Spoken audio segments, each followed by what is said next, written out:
Okay, so in the last lecture we have started chapter 3, and on that chapter, first we see the relational and logical operator in C to help us to know the depth of control flow in C. Okay, so now we are going to see the actual concept of control flow in programming in C. Means how we can control the structure, the body of program using that control statements like if else है. देखते हैं वो actually क्या है.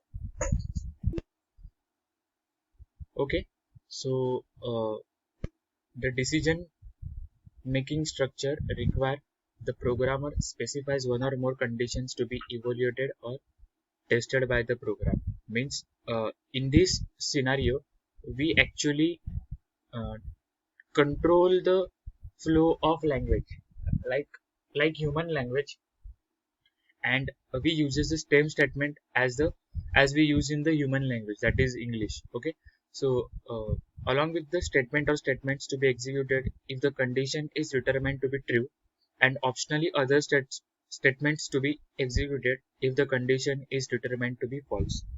Okay, so description में थोड़ा complications create होगा, but the fact is simple.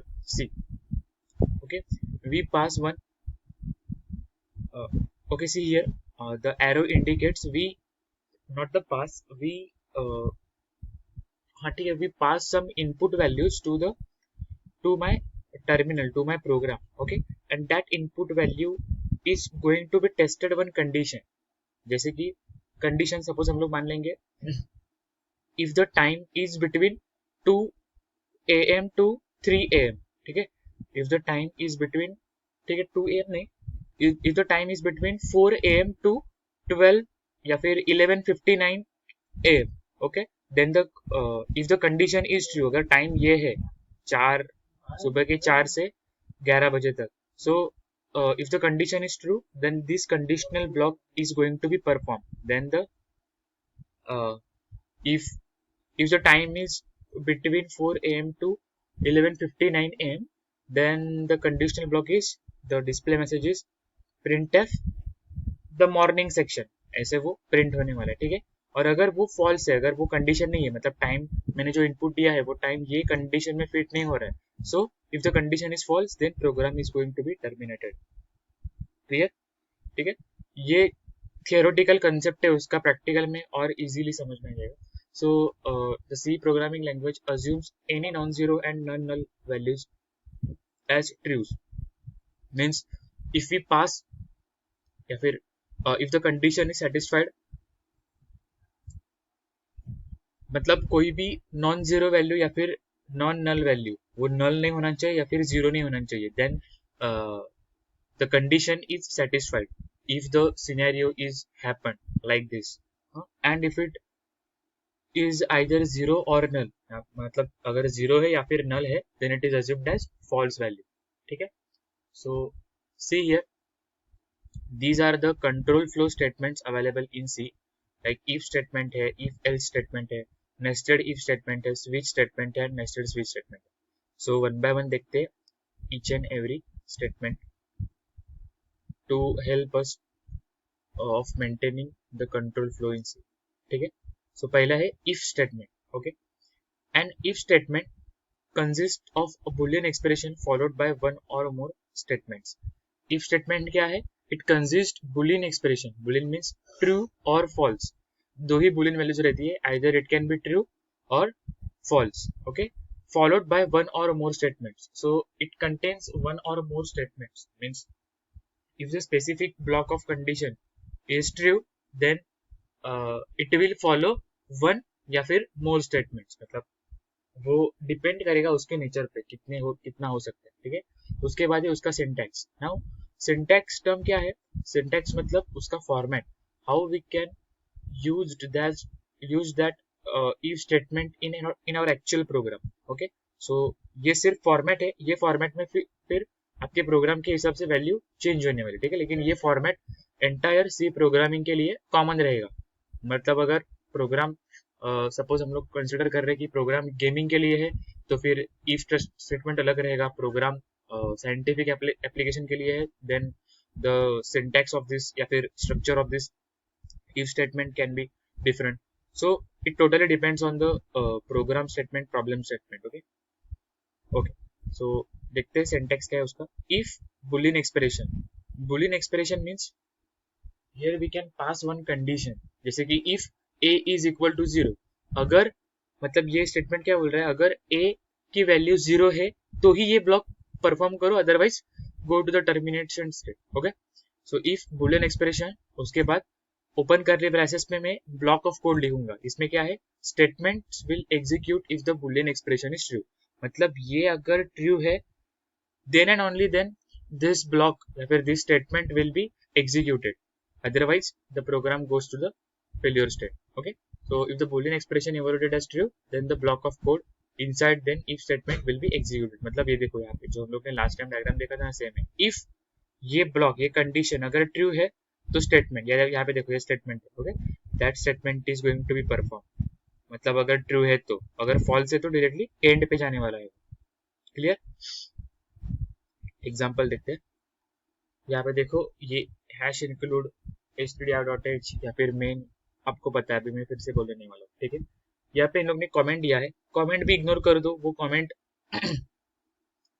Comment लिखना is a good practice, but you can not stuck on the comment section. Okay. क्योंकि कमेंट से प्रोग्राम की हाइट बढ़ जाती है, लेंथ बढ़ जाती है उसकी, और कॉम्प्लिकेशन बहुत आते हैं. अगर आपको मतलब जब आपको सारे कॉन्सेप्ट क्लियर हो तो आप लोग वो कमेंट यूज कर सकते हो, but at the initial stage you can not, you neglect this part like comment for each and every statement. Okay. So देखो मेन फंक्शन के बाद directly int a is equal to 10, मतलब क्या, local variable मैंने define किया है. हाँ? अभी ये ऑप्शनल पार्ट है एज आई सेड. सो एक वेरिएबल मैंने डिक्लेयर किया जिसका नाम है a और उसकी वैल्यू है 10, लोकल वेरिएबल है. ठीक है.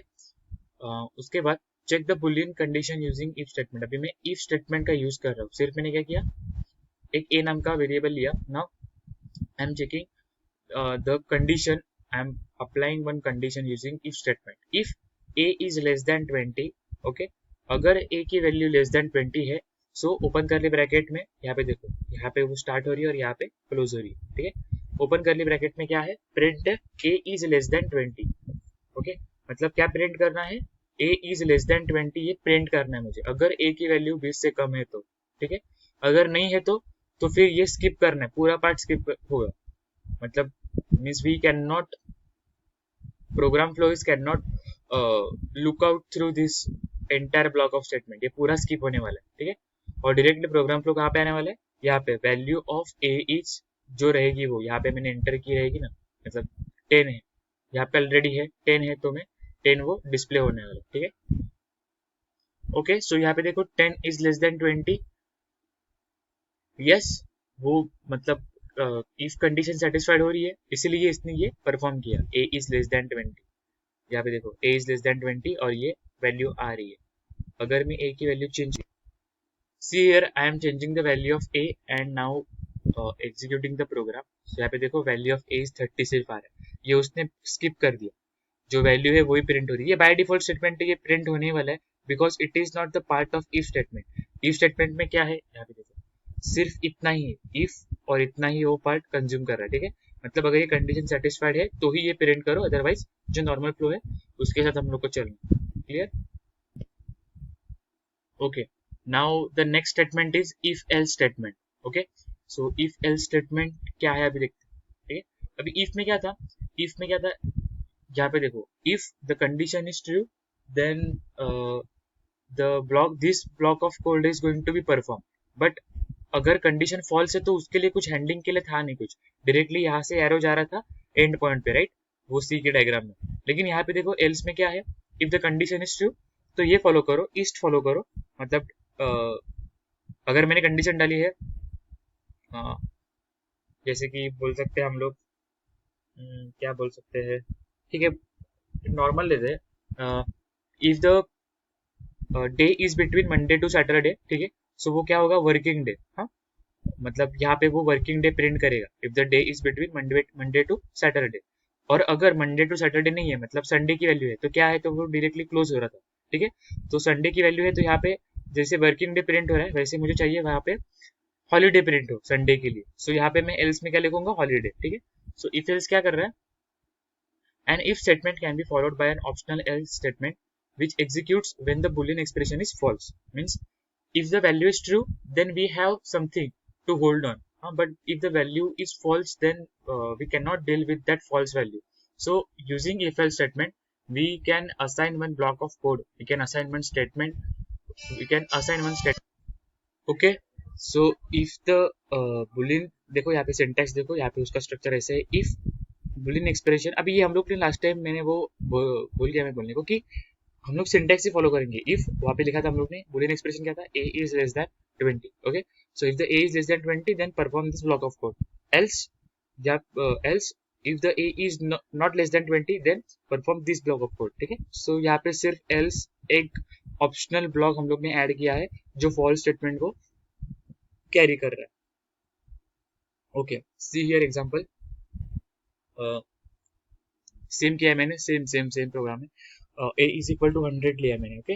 If the 100 is less than 20, 100 is less than 20 है क्या, नहीं है मतलब, okay. So 100 is not less than 20, so this block of code is not going to be performed, okay। So if the condition is false, then we have now else statement, okay। So this else statement is carrying one actual statement like a is not less than 20, so program flow will skip this part and print this statement as a is not less than 20। so यहाँ पे क्या हो रहा है, यहाँ पे हम लोग को एक ऑप्शनल पार्ट है जो कैरी कर सकते हैं। इफ में क्या था, सिर्फ if the condition is fail, if the condition is not satisfied, then directly यहाँ पे आ रहा था वैल्यू ऑफ एज जो रहेगी वो वैल्यू। But in this case we have one extra block और वो यहाँ पे प्रिंट हो रहा है, ठीक है। अगर ए की वैल्यू हम लोग 10 कर दे तो फिर से अभी ये a is less than 20 print होने वाला है, clear. okay, so an if else statement can be followed by an optional else if else statement, okay। so दूसरा क्या है, हम लोग वो एज अ लैडर भी यूज कर सकते हैं, मतलब इफ एल्स के अंदर इफ एल्स ऐसे बहुत सारे इफ एल्स हम लोग यूज कर सकते हैं, which is very useful to test various conditions using single if else statement, okay. मतलब मुझे अगर ऐसे प्रिंट करना है कि मंडे को ये हो, ट्यूसडे को ये हो, ठीक है, तो मंडे के लिए मैं पहले इफ कंडीशन यूज करूंगा, एल्स इफ ट्यूसडे के लिए ये वाला, एल्स इफ वेडनेसडे के लिए ये, क्लियर। ऐसे आपको जितना मुझे चाहिए तब तक मैं लिख सकता हूँ, okay. So when using if else statements, मतलब ये लैडर इफ एल्स के अंदर और एक if else, there are few points to keep in mind। तो ये रूल्स है जो हम लोग को याद रखने हैं। And if can have 0 or 1 else and it must come after any else ifs, मतलब जो if है इसे 0 या फिर एक else होना ही चाहिए, मतलब if को 0 या फिर एक कंपलसरी होना ही चाहिए else statement, okay. It must after any else if, और else if के बाद ही दूसरा if आने वाला है, ठीक है। So an if can have 0 to many else if, मतलब if को 0 भी रह सकते हैं else if या फिर many भी रह सकते हैं, हाँ। they must come before the else, और वो else के बाद ही आनी चाहिए। once an else is succeed, मतलब ये else succeed हो जाएगा लास्ट में, none of the remaining elses else ifs और elses will be tested। तो इसके बाद ये लास्ट जब हो जाएगा तब उसके बाद जो कुछ भी रहेगा वो हम लोग टेस्ट नहीं कर सकते, ठीक है। सो इतना बेसिक उसके बेसिक रूल्स थे, और इसका सिंटैक्स है इफ पहले कंडीशन देखो, बुलियन एक्सप्रेशन 1, अगर 1 फेल है तो एल्स इफ, एक्सप्रेशन 2 ये भी फेल है तो else if, expression 3 up to जितना चाहिए हम लोग को, ठीक है। यहाँ पे देखो 100 लिया है, a इज इक्वल टू 10, हाँ, इक्वल टू 10 है क्या, नहीं है। So value of a is 10, ये प्रिंट होगा, नहीं है, ये तो प्रिंट होगा ही नहीं क्योंकि वो 100 है and 100 is not equal to 10। उसके बाद 20 है, 20 भी नहीं होगा, 30 है, 30 भी नहीं होगा, ठीक है। सो लास्ट में वो एल्स क्या प्रिंट करेगा, none of the value is matching, none of the value is matching, और जो एग्जैक्ट वैल्यू है कितनी है, 100। मतलब अगर हम लोग 100 में से एक 0 हटा दे तो ये ब्लॉक प्रिंट होगा क्योंकि वो वैल्यू 10 से मैच हो रही है, 20 कर दे तो ये होगा, 30 के लिए ये होगा, क्लियर। सो ऐसे कंट्रोल, ये हम लोग कंट्रोल कर रहे लोग, ठीक है, यूजिंग इफ और इफ एल्स स्टेटमेंट। सो बाकी जो है वो हम लोग नेक्स्ट लेक्चर में देखेंगे, जो बाकी और स्टेटमेंट्स है वो कंट्रोल